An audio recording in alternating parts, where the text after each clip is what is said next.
When you go out to buy a house, the whole industry is basically set up to focus your attention on the surface. Oh, yeah. The aesthetics. Right, the aesthetics. You walk through the front door of an open house and everything just looks pristine. Mm. The walls have like a fresh coat of that agreeable gray paint. The hardwood floors are polished to this high shine, and the staging makes the living room look like a cover shot from some high-end architectural magazine. Yeah, they do that on purpose. It is designed to create a sense of, immediate visual security. Yeah, precisely. The lighting is soft, the kitchen has brand new stainless steel appliances, and to any normal person walking through, the place looks secure. Right. The buyer sees the nice paint and just assumes structural integrity. Yeah, it feels like a safe, lucrative investment for your family, but then you hire a structural inspector. And that changes everything. It really does, because this person operates on a completely different set of priorities. They walk right past that beautiful kitchen island. They do not care about the crown molding. At all. They ignore the paint colors. They head straight for the basement door, walk down the stairs into that dark, unfinished space beneath the house, and take a heavy steel hammer to the concrete block wall. And with one strike, the concrete crumbles into gray dust. Yeah. The inspector shines a flashlight into the gap, and you see that the entire house, the beautiful kitchen, the polished floors, the pristine walls, it is all resting on a rotting, hollow, water-damaged base. Wow. And in that single second, that fresh coat of paint means absolutely nothing. Nothing else. The visual perfection was just a mask hiding a catastrophic reality. I mean, if a storm hits, the house will collapse, and the crown molding will not save it. Welcome to Reform Thinking. Today, we are looking at a specific biblical text that acts a lot like that inspector's steel hammer. We really are. We are doing a deep dive into the source material for Luke chapter 6, verses 39 through 49. Yeah, and this section is widely known as the conclusion to the Sermon on the Plain. And our sources outline this text not as some collection of, light moral suggestions for a better life. No, not at all. It is a severe spiritual inquest. Right. It is a diagnostic test that cuts completely past all external religious behaviors to diagnose the true hidden condition of the human heart. What really stands out here is how the text confronts the listener. It refuses to accept superficial answers. Yeah, it does not let you off the hook. The text is not asking if you attend a building on Sundays. It is not asking if you know the right theological vocabulary or if you grew up in a moral household. It bypasses the kitchen island. Yes. Yeah. It bypasses the kitchen island and goes straight to the base, asking if the actual root of your existence has been recreated by God. So if you are listening to this right now, you have likely heard the famous phrases from this passage. The blind leading the blind, or the speck in the log, or the house on the rock. They are everywhere. People use these phrases in boardrooms and casual conversation, pop culture. Yeah, but we need to issue a warning right up front. Our analysis today is going to shatter any comfortable cultural interpretations of those phrases. Absolutely. This is a rigorous, unyielding diagnostic test separating true discipleship from nominal play-acting religion. Okay, so let's unpack this by setting the historical scene. To understand the hammer, we have to understand what was being smashed. Right. We are in first century Israel.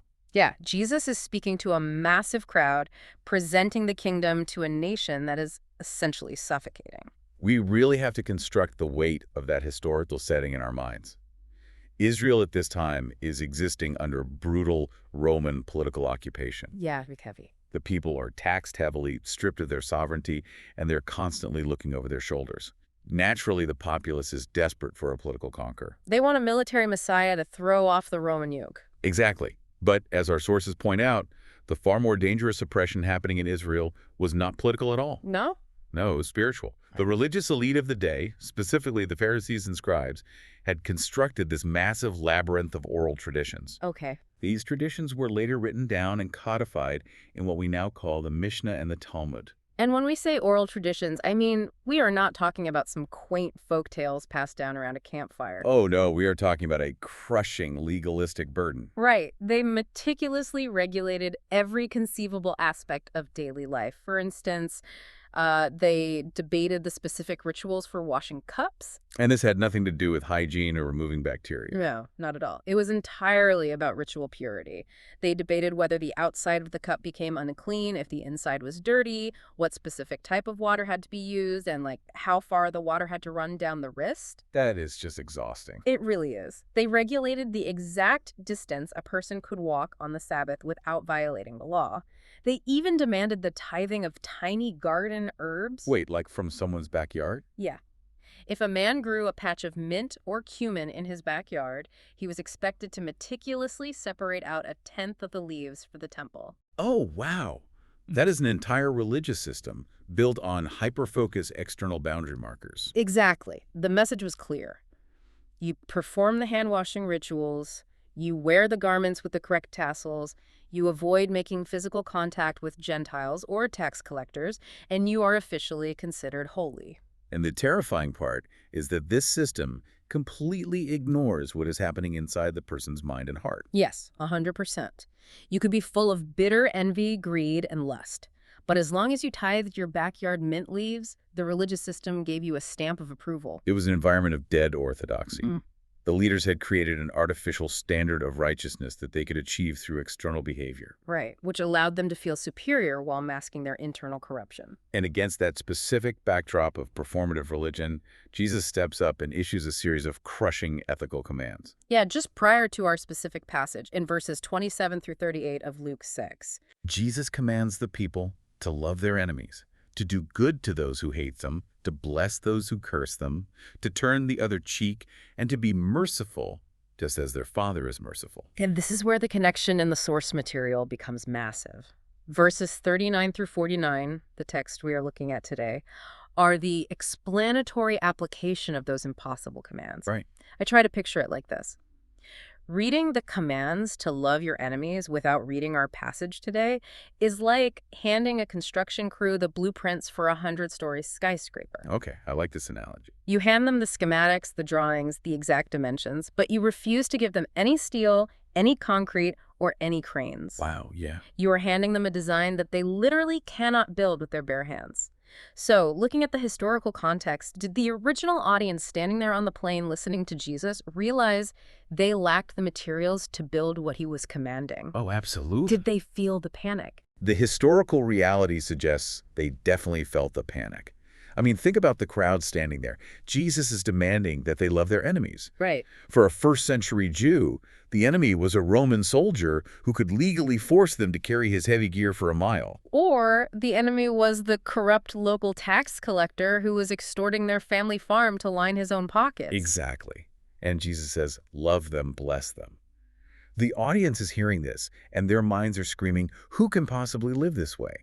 Because they knew for a fact that the Pharisees, the supposed holiest men in the nation, did not live that way. Right. The Pharisees' entire religious framework was built on hating their enemies, separating from sinners, and ruthlessly judging anyone they considered inferior. So the listeners are hit with a massive wall of impossibility. They are looking at the moral requirements of the kingdom of God that Jesus is laying out. Mm-hmm. Then they look at their own religious leaders, the guys with all the degrees and the fancy clothes, and they realize there is a catastrophic disconnect. The math does not add up. That is the specific tension Jesus stepped into.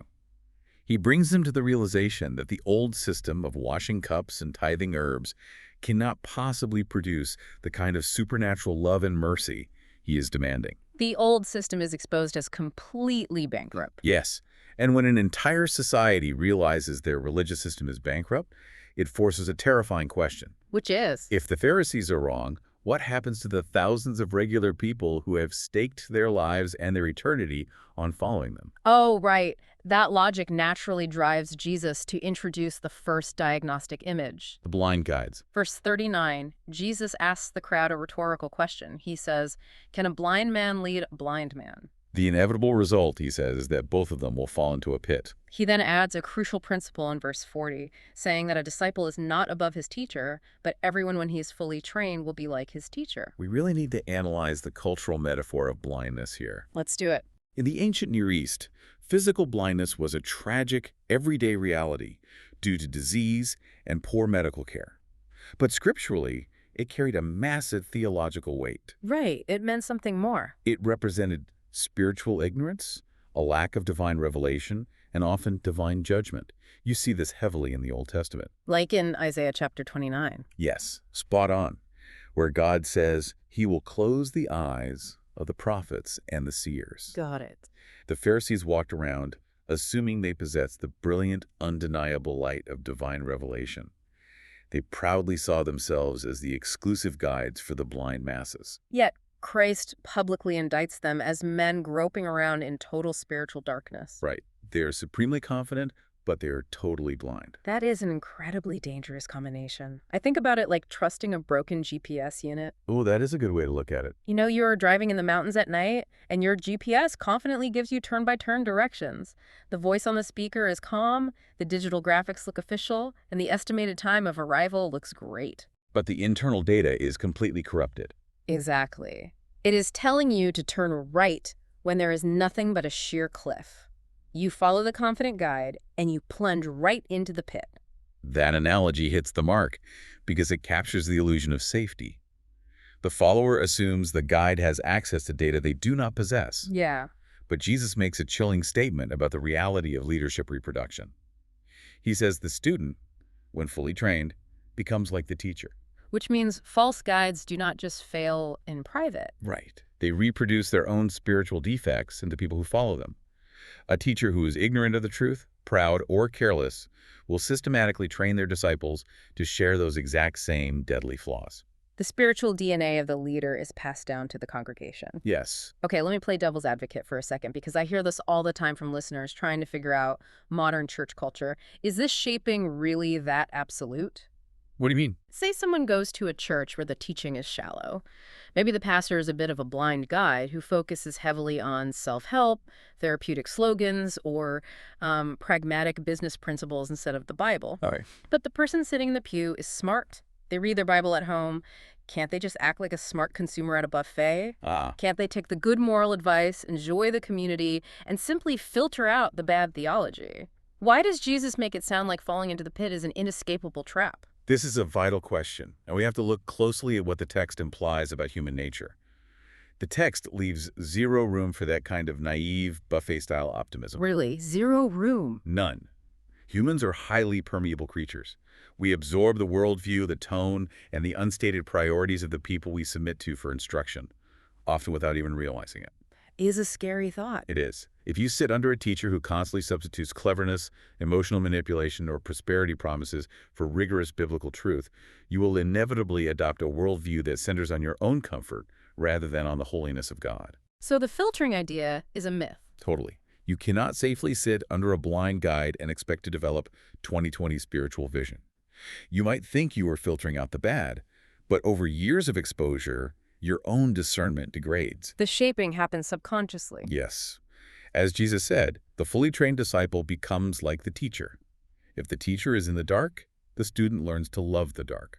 That destroys the popular modern idea that sincerity alone qualifies someone to lead. We live in a culture that values authenticity above all else. Go heavily. You can be the most sincere, emotionally passionate, well-meaning leader in the world. You can cry on stage and genuinely want to help people. But if your GPS is broken, if you do not have the truth, you are still leading people off the cliff. Sincerity does not magically alter the terrain. It does not fill in the pit. That is a stark reality, and it brings us to an even darker aspect of these religious leaders. Right. They were not just innocently blind or accidentally ignorant men trying their best. No. They were actively, aggressively condemning other people while deliberately hiding their own massive moral failures. Jesus moves the discussion from the tragic danger of blind guidance to the absolute peril of hypocritical judgment. Right, which takes us directly into verses 41 and 42. This is perhaps one of the most famous visual images in all of literature. The speck in the log. Yeah. Jesus asks why a person looks at the speck in their brother's eye but does not notice the log in their own eye. And he commands a strict, unyielding sequence. First, extract the log from your own eye, and then you will see clearly to extract the speck from your brother's eye. So what is the Greek terminology here? It is brilliant, and Jesus is intentionally using massive hyperbole to shock the listener. The word used for the speck is karphos. Darphos. Right. This refers to a tiny, almost microscopic splinter of chaff, straw, or sawdust. It is irritating, it causes the eye to water, but it is very small. Okay. On the other hand, the word used for the log is dokos. Jokos. What is that exactly? Well, this does not mean a branch or a twig. In ancient architectural terms, a dokos is a massive, load-bearing roof beam. A roof beam. Yes, a heavy, structural wooden joist used to hold up a building. Oh, man. The dark comedy of that image is staggering if you actually visualize it. It is absurd. It really is. I picture a surgeon preparing to perform a delicate cornea transplant on a patient. But the surgeon walks into the operating room wearing a blindfold made out of heavy wooden 2x4s strapped to their face. That is the perfect image. Every time they turn their head, they are knocking over expensive medical equipment, shattering monitors, taking out the nurses. Just total chaos. Yeah, the entire operating room is being destroyed by the sheer weight of this lumber.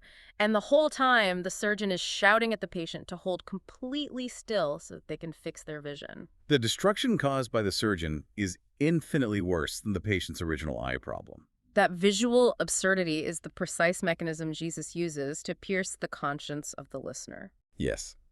He introduces a specific word here, hypocrite, which is hypocritias in the original Greek. Hypocritius. We need to understand the cultural origin of this word. In the ancient world, Hippocrates was not originally a religious term at all. It was a theatrical term. Like acting in the play. Right. It referred to a stage actor in a Greek tragedy or comedy who wore a large, oversized mask to play a part. Oh, wow. So Jesus is looking at the hypercritical religious person and saying, you are a stage actor. Exactly.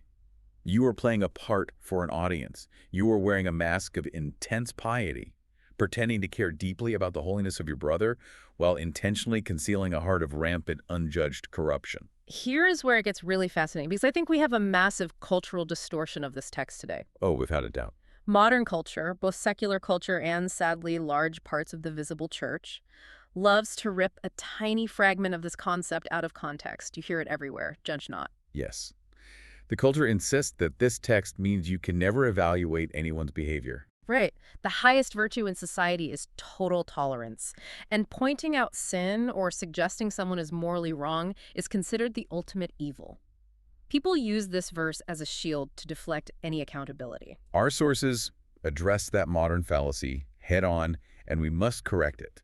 The text absolutely does not forbid moral correction or discernment. Let's unpack that. If you read the entire sequence of Jesus' instruction, he explicitly says, first take the log out of your own eye, and then you will see clearly to take the speck out of your brother's eye. Notice the conclusion of the sentence. The final goal is still the removal of the speck. Yes. Jesus requires community holiness. He expects his followers to help each other remove sin. What he is violently attacking is the sequence and the arrogance of the hypocrite. Unrepentant sin makes a person completely unfit for delicate spiritual surgery. That is right. The secular world says, never judge anyone. The Pharisee says, judge everyone else without ever judging yourself. But Christ says something entirely different. Judge yourself mercilessly before a holy God so that you may actually be of use to your brother. That is a brilliant distinction. But it raises a huge practical question for the listener. How do you actually do that? It is tough. How does a person or a community of believers balance this? You have to maintain accountability, you have to help people out of sin, but you are constantly aware of this severe warning against becoming an arrogant, self-exempting critic. How do you approach someone about their speck without swinging a 2x4? It demands a posture of intense, ongoing humility. Before you ever speak a single word of correction to another human being, you have to drag your own soul before the mirror of God's law. You have to ask the brutal, uncomfortable question. Right. You ask yourself, am I harboring deep bitterness and resentment while correcting their tone of voice?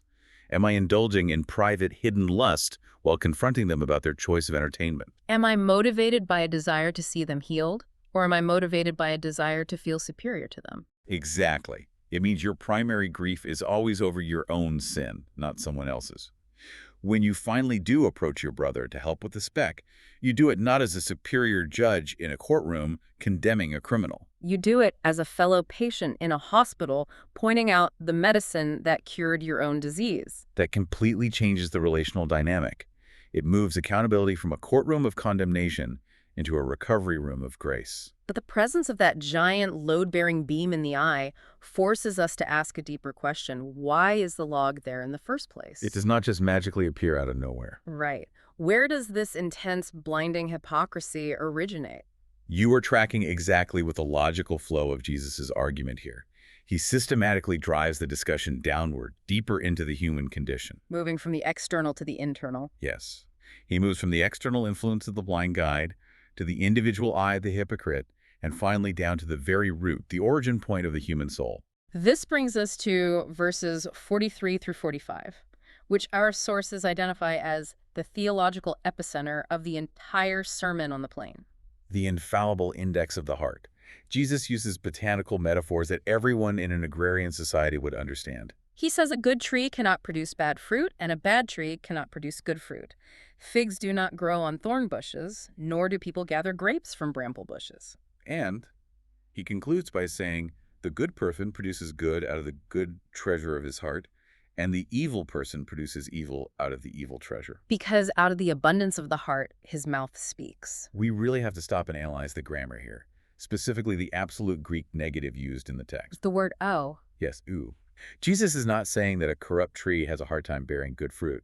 He's not saying it rarely bears good fruit or that it needs a little fertilizer to bear good fruit. The use of the word "o" makes it a categorical biological impossibility. Spot on. Furthermore, the Greek word used for a corrupt or bad tree is sapron. Sapron. This word does not mean a tree that is just a little stunted. Sapron means rotting, putrid, diseased to its very core. A sapron tree categorically cannot bring forth healthy, life-giving fruit. Because the nature of the organism dictates its output. Right. This brings up a massive theological concept. This text is the basis for the doctrine of total human depravity. Now, we need to find that carefully for the listener because it sounds intimidating. It does sound heavy. Total depravity does not mean that every human being is as evil as they could possibly be. It does not mean everyone is a serial killer. No, not at all. But it completely shatters the very popular optimistic notion that a fallen natural human being can simply look at a list of moral rules, activate their free will, and decide to be righteous. That is a crucial clarification. Total depravity means that the corruption of the fall has touched every single part of the human nature. The mind, the will, the emotions, and the desires. The root is diseased. Yes, this is a devastating blow to any theological system, ancient or modern, that relies on human effort to initiate salvation. You cannot change the output without fundamentally changing the nature of the organism. Exactly. You cannot strap a cluster of fresh grapes onto a poisonous bramble bush and declare to the world that the bramble bush is now a vineyard. It defies the laws of nature. It is like walking into a dead winter orchard. You find a rotting branch that snapped off an apple tree years ago. It is brittle and gray. Well, Now imagine you go to the grocery store, buy a bag of shiny, fresh apples, take some string, and meticulously tie those apples onto the dead branch. that is hilarious. You can step back, take a picture, and say, look, the branch is producing fruit. It is a good branch, but everyone looking closely knows you were faking it. The branch is still totally dead. The connection to the life source is completely severed. In a few days, those apples will rot, and the disguise will fall apart. Behavior modification without a changed heart is just tying dead apples to a rotting branch. And Jesus applies this botanical law directly to human nature by shifting the metaphor to economics. He introduces the concept of a treasury or a bank account. The Greek word is thesauros. The human heart is the vault, where all of a person's private thoughts, secret desires, loyalties, fears, and motives are deposited and stored over time. So the mouth is simply writing the checks that the heart's treasury cashes. That is the perfect way to understand the mechanism. Think about how this plays out in real life. Give me an example. When a person gets cut off in traffic and unleashes a string of vicious curses, or when someone engages in subtle slander at the office, or constant complaining about their spouse, or bitter sarcasm. We have a tendency to excuse those moments. We say, oh, that was just a slip of the tongue. I didn't mean it. I was just tired. I was just stressed. Jesus says, no, that is a lie. Those words are not accidental slips. They are not spontaneously generated out of nowhere. Those words are the scheduled, authorized withdrawals of stored evil from the vault of the heart. Yes, the stress of the moment simply forced the vaults open. The tongue is an infallible diagnostic tool. The visible action reveals the invisible nature. Okay, I have to stop you there because if I am listening to this, I'm starting to panic. It is a sobering thought. Think about the implications. If human nature is this fundamentally corrupt, if the tree is sapron, putrid, and dead to the root, and completely incapable of producing good fruit on its own, how does anyone ever meet the standard Jesus is demanding? That is the big question. If I am auditing my own speech, looking at my own bank account, and realizing my vault is full of bad currency and my tree is rotting at the root, what hope is there? I cannot reach into my own chest and change my root. That panic is the exact crisis the text is designed to create in the human soul. The law of God is acting as a mirror to show the listener their absolute inability to save themselves. As long as you think you can fix yourself, you will never seek a savior. Right. The answer to this crisis is not trying harder. The answer is not reading another self-help book or making a New Year's resolution. The answer is sovereign grace and the desperate need for a totally new heart. Yes. The Old Testament prophet Ezekiel spoke of this when he said God would remove the heart of stone and replace it with a heart of flesh. The only way the tree produces different fruit is if God, the Holy Spirit, sovereignly replaces the dead root. It requires a miraculous act of divine recreation. You cannot educate a dead tree into life. It must be resurrected. Which naturally leads us to the next massive question. If the heart requires a total unseen recreation by the Holy Spirit, how do you verify if that recreation has actually happened? That is the key. In the modern church, millions of people claim to have a new heart. They claim to be born again. They claim to be regenerated. But how do we know if it is real or just more tied on apples? This brings us to the ultimate diagnostic test in verses 46 through 49. Jesus shifts his tone and asks a question that should make every single person sitting in a church pew pause and examine themselves. He asks, "Why do you call me Lord, Lord, and not do what I tell you?" The repetition of the title there, Lord, Lord, is highly significant. It is not just a casual, polite greeting. It implies something much deeper, right? In ancient Jewish syntax, repeating a name or a title like when God says Abraham, Abraham, or Moses, Moses, denotes an intense personal intimacy and profound respect. It is an emotional appeal. Yes, these people in Jesus' hypothetical scenario are not atheists.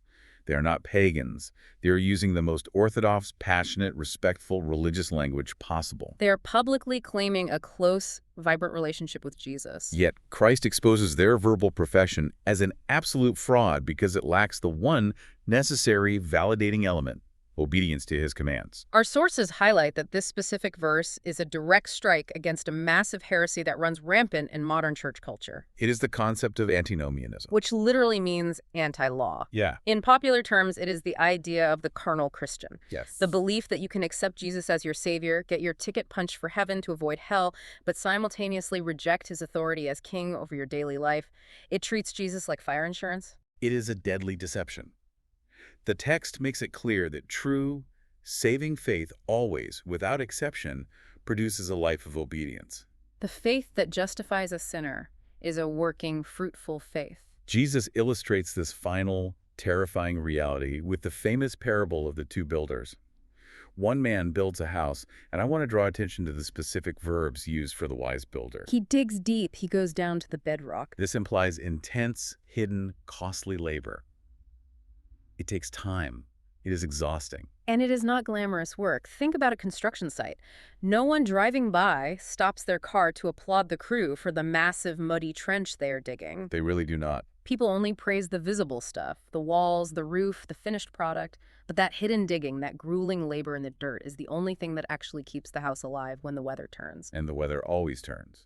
Jesus says the flood comes. There's a flood. The Greek word plemeres is used here, which indicates a sudden, violent deluge. In biblical theology, a flood is not just bad weather. It is a very clear type of eschatological judgment. Yes. It recalls the catastrophic deluge of Noah's day. The flood represents the final, holy, unstoppable wrath of God against sin. And here's a crucial detail. The storm does not create the foundation. The storm only reveals the foundation. That distinction is paramount. It strips away all the paint, all the siding, and exposes what is underneath. The second builder, the man who built his house on the dirt without a foundation, experiences instant catastrophic collapse when the flood hits. The ruin is total.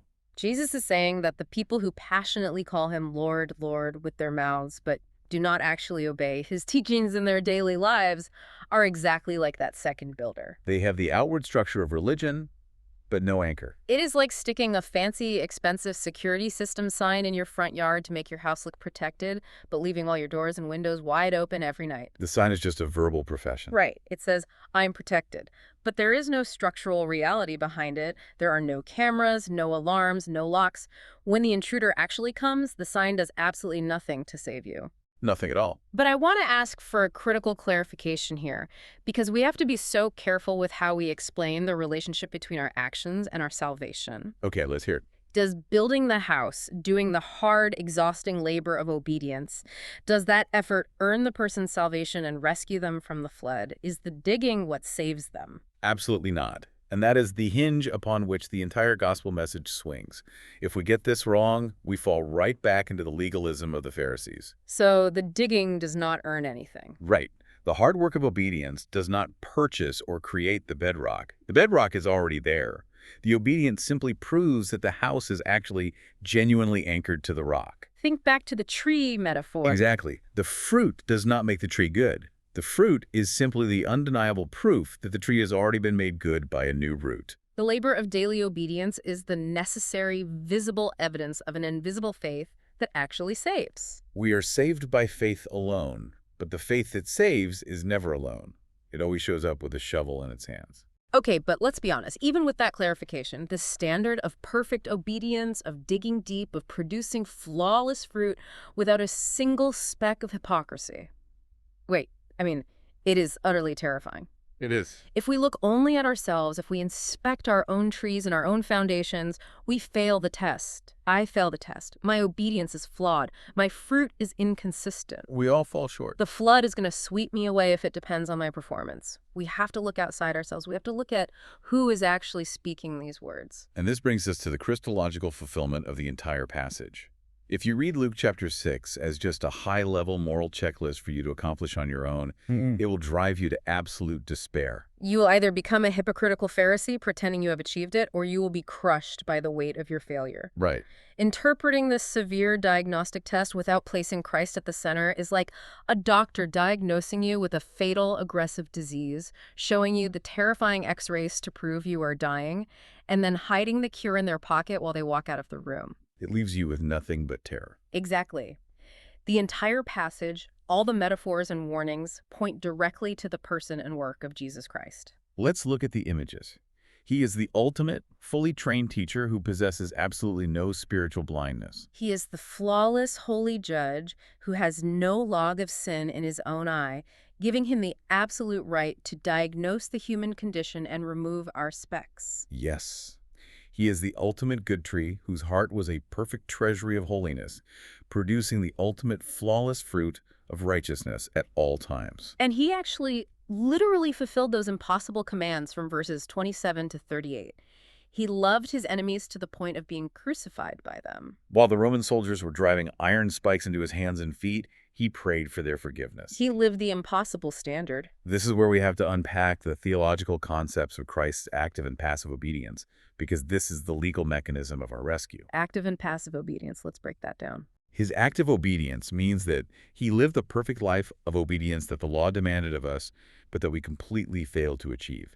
He dug deep and built the perfect, unshakable house. He earned the perfect record. And his passive obedience? His passive obedience means that he willingly endured the terrifying flood of divine wrath on the cross. He took the full, unmitigated deluge of God's judgment that was meant to sweep our fragile, sand-built houses into hell. So it is like a courtroom and a bank account combined. Through his passive obedience, his death on the cross, he drains our bank account of all the massive debt we accumulated through our sin. He pays the penalty. Yes. But just having zero debt does not get you into heaven. You need a positive balance of perfect righteousness. So through his active obedience, his perfect life, he deposits his infinite wealth into our account. He gives us his perfect record. Spot on. So how should understanding that reality, Christ taking the flood for us and giving us his perfect record, how should that change the way a listener hears this severe warning today? How does it move a person from a state of paralyzing terror to a state of profound gratitude and action? Well, it changes everything because it moves you out of a legalistic contract and into a relationship of grace. When you finally use the inspector's hammer on your own life and realize your own tree is rotten to the core, you stop trying to staple fake apples to your branches to impress people. You stop pretending. You throw yourself on the mercy of the good tree. You beg Christ for a new heart. And when the Holy Spirit grants that miraculous regeneration, your obedience changes completely. You are no longer digging and obeying in a frantic, terrifying effort to build a shelter before the storm hits. The storm has already hit. Yep. The flood fell on Christ at the cross. Your daily obedience becomes the joyful, grateful response of a house that knows it is already permanently bolted to the solid rock. You obey not to avoid the storm, but because you survived it through Him. That is the essence of the gospel. Okay, let's pull all these intense diagnostic markers together for the listener to take with them. The markers from the text are clear and unavoidable. You must critically examine the guides you allow to shape your mind, because you will become like them. You must judge your own eye ruthlessly before you ever attempt to correct your neighbor's faults. You must audit your daily speech, because your words are the bank statements revealing the actual treasury of your heart. And you must ensure that your verbal profession of calling Jesus Lord matches a life of daily, costly submission to His word. And we want to leave you with a sobering thought to mull over as you go about your week. The text says the flood reveals the true foundation of the house. Consider what happens when cultural or political floods hit modern religious institutions. We see controversies, intense societal pressures, and shifting cultural norms battering churches today. Many institutions are buckling. If the storm's purpose is to expose the hidden reality beneath the paint, what might these current pressures be revealing about the actual foundations of the visible church today? Could it be that the present turmoil we see around us is just a minor merciful flood meant to expose the sand and the rotting wood before the final great storm arrives? That is a question we all need to ask ourselves. Think about your own foundation. When the hammer hits the concrete of your life, what will it reveal? We will see you next time.